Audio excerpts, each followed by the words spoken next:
Hello, hello, hello. This is 3D or 2D.com's The 3D Show. It came from the third dimension. As always, I'm your host, Adolf Vega, and with me is James Tate. Put on your 3D glasses now. 3D glasses not included. And if you're wondering what the 3Ds are in The 3D Show, well, they stand for discussion, debate, and the news. I will not be talking about Disney ruined Star Wars. and or The Bears. or De Beers. but we will probably talk about Avengers. and Mario! I do hope you enjoyed the show. The show, get it? Welcome to episode 64 of the 3D Show, and today, this episode is all going to be about the Nintendo 64. To be kind of a cute little thing with the 64 number of the show, because 64 was basically the first 3D Nintendo console, and for the most part, a lot of people's first 3D video game system. 3D like in graphics, not in stereoscopic 3D. So, James is here, and we're just going to talk about some memories here. It's not going to be a big history of, there's 100 different history of Nintendo 64 out there. This is going to be our personal memories of it. So what do you want to talk about first? Well, I'm going to talk about how, at least, the Nintendo 64 was the first game to have a lot of, 3D entries for titles. You know what I mean? Mm-hmm. Okay. Super Mario 64 was the first Mario game that was really in 3D. Or Ocarina of Time was really the first where it's in 3D, in a 3D game. So it was a lot of people's first experience. It was my first experience to a 3D game in general. Yeah, there was some before. It's not discount Bubsy. And, other semi-3D games, but Mario 64 really kind of set the groundwork, and it really had an environment that really felt fleshed out and actually, made sense. It wasn't forced upon it, and, Mario 64 being a launch title, and probably one of the best Mario games, for a while, and a big departure for Mario. A lot of things got introduced in that game, and a lot of things are totally different from other previous Mario games. So, yeah. One interesting thing to note, though, is that coincidentally, and I'm not exactly sure why this is, but if you really look at the lineup of the games, a lot of the major 3D games tend to be collectathons. Yeah. Why that is. Yeah, and that kind of became a problem, and eventually, for me at least, I don't care about collectathons, really. I mean, collecting stars were fun because there was an objective there, but collecting, 100 pieces of crap and then, going to the next thing and then another 100 pieces of crap, and it just got tiresome. Like, I never got into Dr. Kong 64 because of that purpose, Yeah, in the Banjo-Kazooie games are like that, too. Yeah, to a lesser extent, but yeah. Now, 64, I remember it just blew me away because of the analog stick, which, before then, it wasn't really there. It was a control pad, and the analog stick, how much precise control you had over Mario, that you could, tiptoe if you push it slightly, and you could run if you, push it really deep. And, you didn't really need a run button like other Mario games beforehand. And it really felt like it was much more than just it was an innovation that has been the standard since pretty much every single game system that has 3D games has some kind of analog stick. Now, really, I think there's a lot of titles on the N64 that came out, and now are complete staples, Okay. Name a few. Okay, well, I'd say that Mario Kart was on the SNES, yes. I think it was way bigger success on the N64. Also Star Fox, that too. Mm-hmm. And then you also have Super Smash Brothers. Yeah. So let's go by those real quick, one at a time. Mario Kart, I feel like, really found its footing with the 64 because it was on Super Mario Kart, but actually having 3D environments with hills and valleys. I mean, technically Mario Kart's always been kind of a 3D game with before on the Super Nintendo it used like Mode 7 graphics, but this actually had hills and valleys you go up and down and really felt like actual environments. And the level design was a lot of fun. And Mario Kart battle mode with 4 players with that one stage, the Block Fort, really had a good use of that, where you had multiple layers you could go up, and that wouldn't really be possible on the Super Nintendo, and it really made it a lot of fun. Star Fox 64 was kind of a remake of the original Star Fox, but it worked. Kind of. Yeah, I would say, though, that it looked better and was a lot more successful on the N64 than it was on the SNES.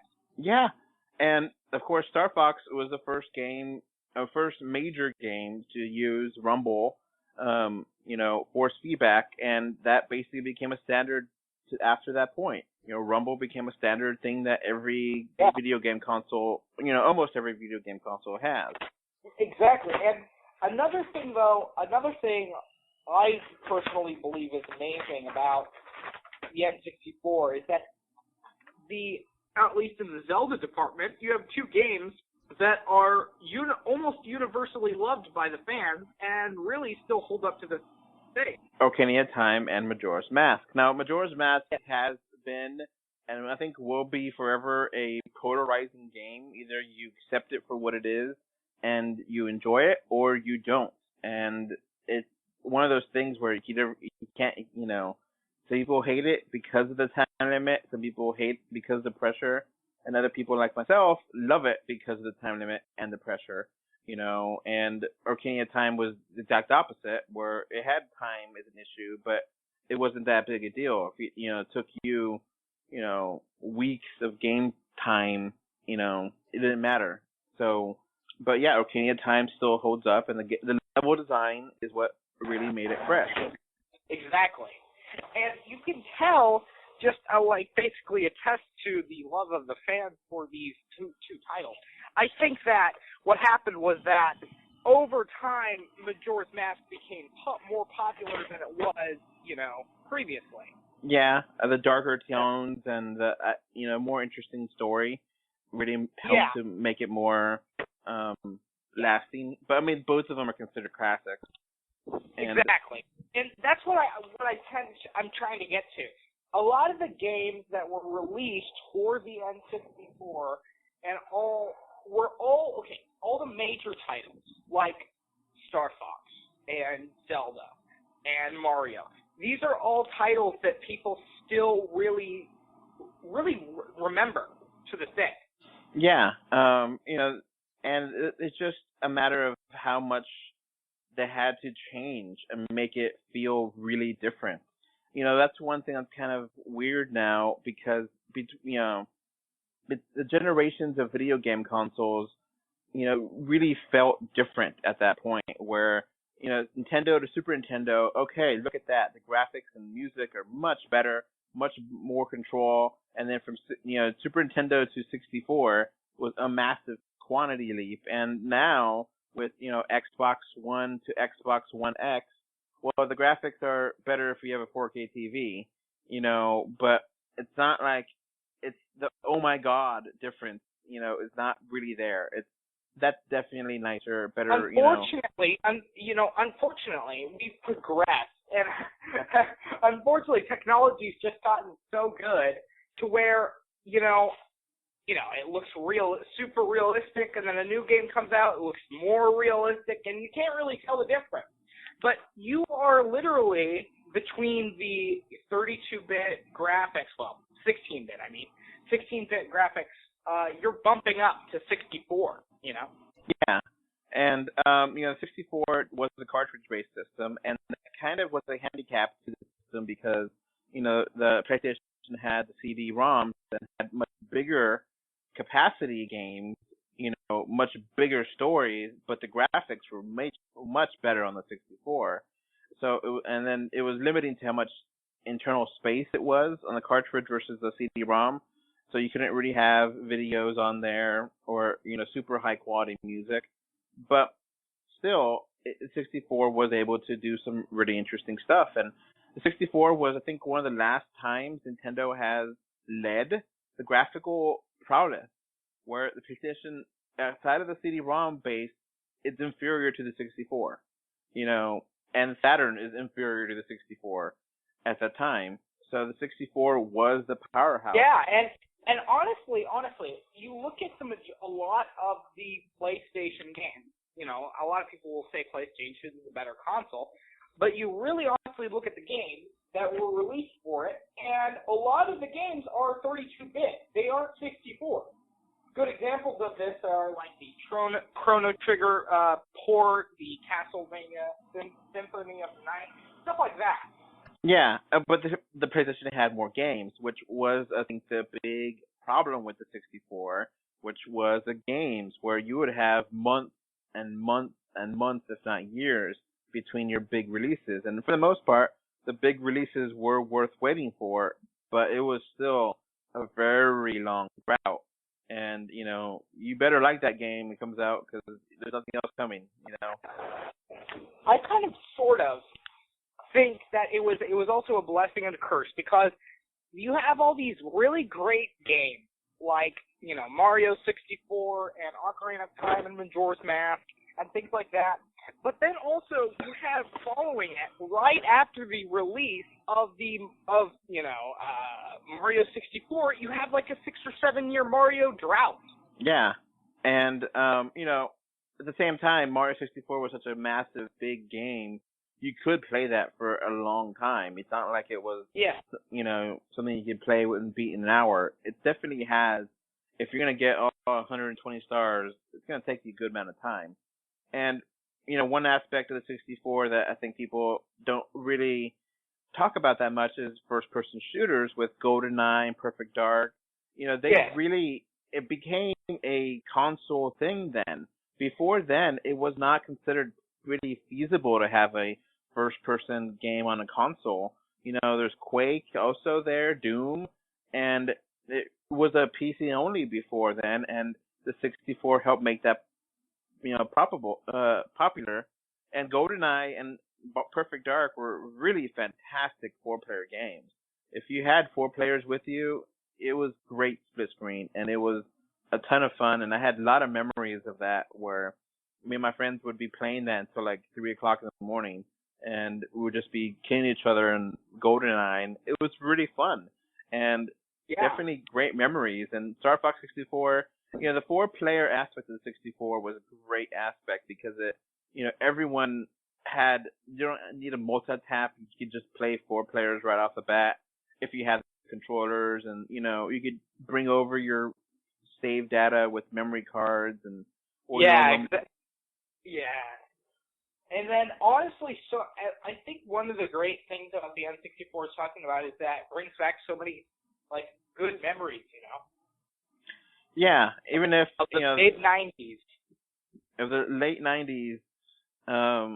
So there's some games that are like real gems that people don't know about it then, but now people look back and be like, wow, that was really amazing. Like Space Station Silicon Knights is a good, really great, interesting idea with the possessing different objects and robots. And then there was a game called there's actually a predecessor to Grand Theft Auto 3 with Body Harvest from Rockstar. And that was one of the first games where you have to explore big open environments and, steal people's vehicles and, kill a bunch of bugs. It wasn't a perfect game, but it was very interesting and very enjoyable for what it was. And, there was just a bunch of these different kinds of games that, third person games like Banjo, like Mario 64, Jet Force Gemini was interesting too, and Mario Party, this is the first system that had a Mario Party game. Now, I never really got into the Mario Party games myself, but they are fun for what they are. And, Smash Brothers. Smash Brothers originally wasn't going to be coming out to the Western market. They were afraid that it wouldn't work, and that commercial, sold it on pretty much everyone, and it's a Yeah, fun exactly. game. You know, and it's really funny going, and we won't go over a lot of the history, but it's so funny because, you know, I don't know if you ever heard about this, but Super Smash Brothers originally was going to be a generic fighting game. Yeah, I heard about that. It was not going to have all these Mario and Donkey Kong and Link. It was not going to have it. And the funny thing is that including those characters instantly sold it. Yeah, and being a 4-player game, how many there's very few fighting games are 4 players at the same time, you know, even now. Yeah. So Smash Brothers was a big deal, and then, you know, the RAM expansion pack was actually really interesting because that was one of the few times that any company has released an expansion port that actually worked and was fairly popular, you know, to a degree, you know, like. Yeah, to a degree. You know, the Sega CD wasn't a huge seller, and, you know, there's other different kinds of ports and things like that where they weren't huge, but the expansion pack, because a Zelda game, because a Donkey Kong game, because Perfect Dark, all those games required it. It really forced people to upgrade, and I thought it was really fun when I went to the store and bought RAM for my N64. And like, I remember my brother was there. I was like, "You could add RAM to your game console?" It's like, "Yeah, it's 4 whole megabytes, which nowadays is nothing." You know, you can easily buy 4 gigabyte sticks of RAM. You know, and that's nothing. You know, I mean, a lot of people probably have 8 gigabytes of RAM in their computers. You know, in my iPhone, there's 3 gigabytes of RAM right now. So 4 megabytes was not that big a deal. But for the games that used it, it had better textures and it looked better and, you know, better graphics. And the 64 disk drive never came out, but it was an interesting idea where, the first idea in was America, in America, I believe it was released in Japan. Yeah, and it flopped there, but it had the idea of, time-based games, and which then became Animal Crossing, and we didn't get Animal Crossing until GameCube, but it did have to release it on the 64, and it became a big hit in Japan, and Animal Crossing is a major franchise now for Nintendo, where, if it wasn't possible with the technology beforehand, because the real-time element of playing the game whenever the clock says a certain times. So, 64 was the controller. We got to talk about the controller with the 3 prongs, man. Yeah. So the 64 controller didn't have had 3 prongs, one for your control pad, one for your stick, and then you always have your right-handed with buttons, and I think that was kind of a mistake, because what's kind of interesting about the the N64 controller is comparing it to both the previous consoles. You look at the Nintendo, you look at the Super Nintendo controller, and then you look at the N64, and you're like, what happened? Yeah, and the control pad was not really used very often on the N64.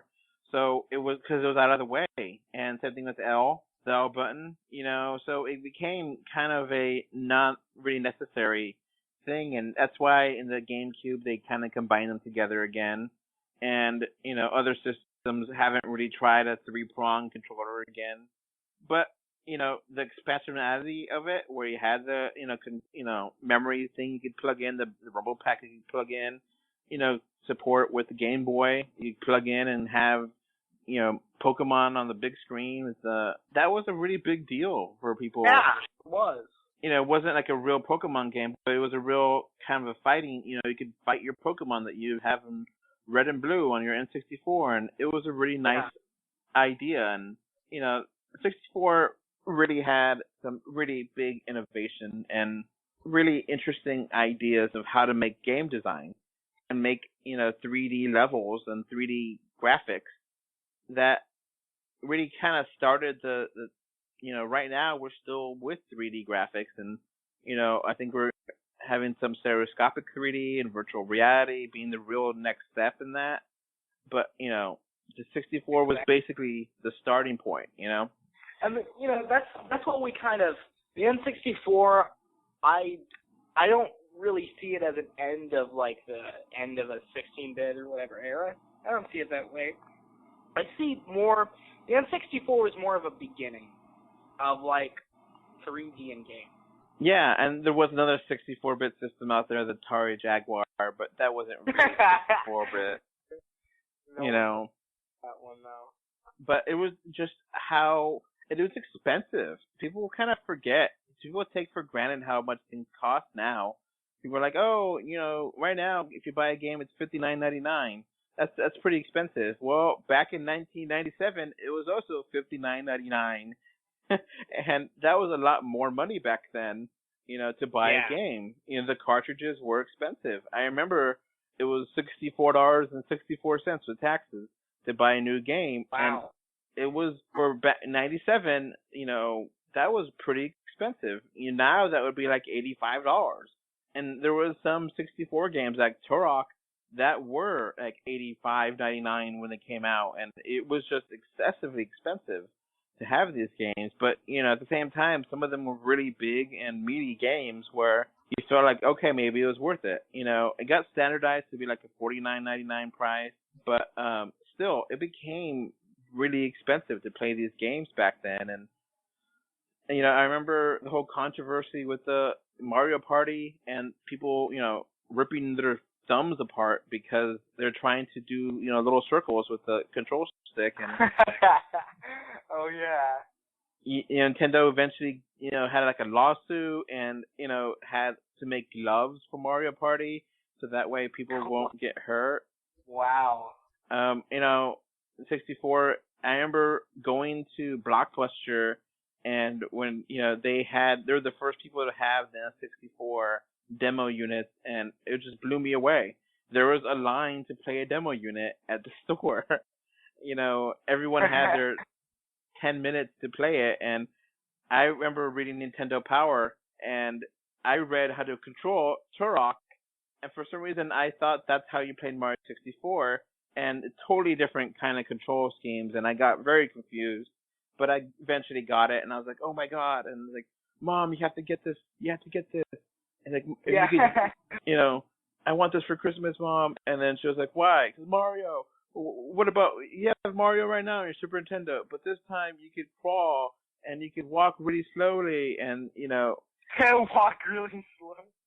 And they're like, why does that any better? It's like, no, you don't understand. It's how the game works. And you know, it became kind of crazy because I was so excited for it. I was calling the GameStop next to where I lived almost every day because they're like, oh, yeah, we're going to get it for, you know, 64 is going to be hard to find, you know, maybe then. And so I would call them, and I had that number memorized in my head.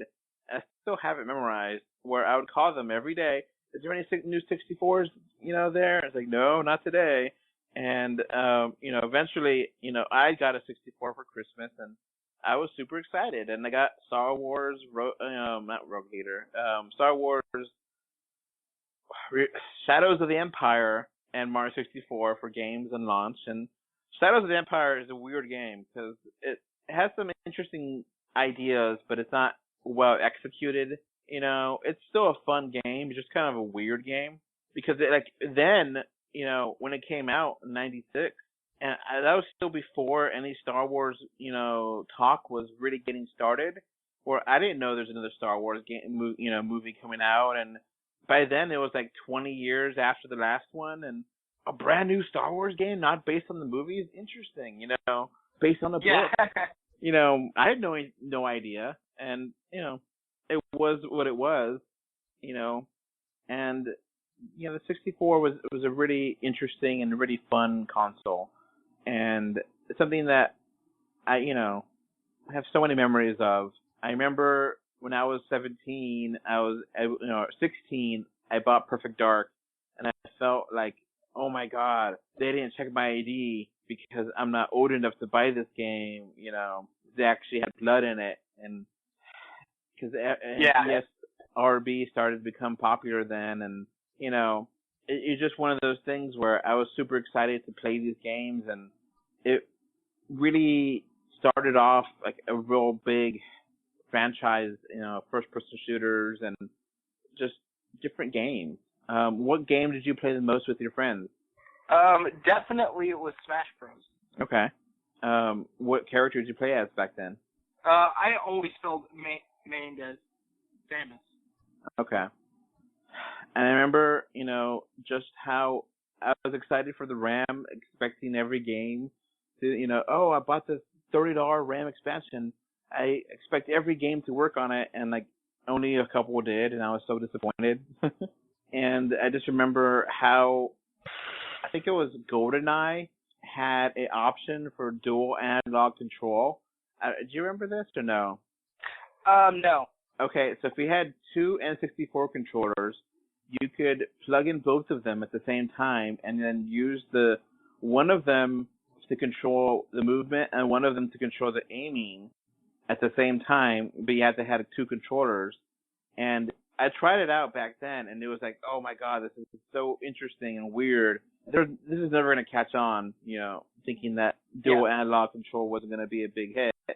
And now it's standard pretty much, but it's one of those things where 64 had that first, and Doom 64, people didn't think that would be, people would buy it because Doom was like a shareware game, and everyone on PC had it, but no one really paid for it.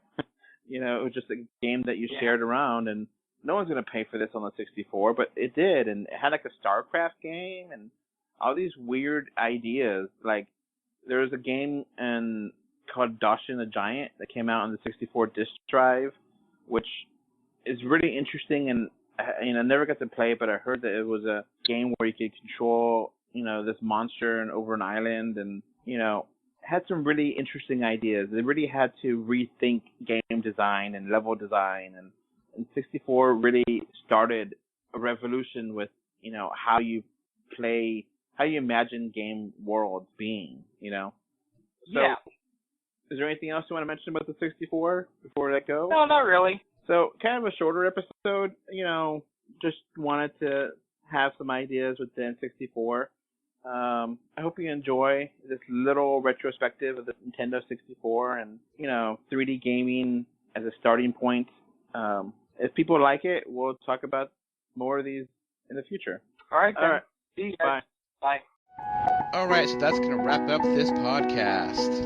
Remember to like, comment, favorite, subscribe, love, whatever. Heart it, be something. 3D or 2D.com can be found on Facebook, Twitter, Instagram, YouTube, iTunes, Google Play, Stitcher Radio, and SoundCloud. And if you want to send us email, our email address is email3d or 2d at gmail.com. And thank you again for listening. Bye. Thanks.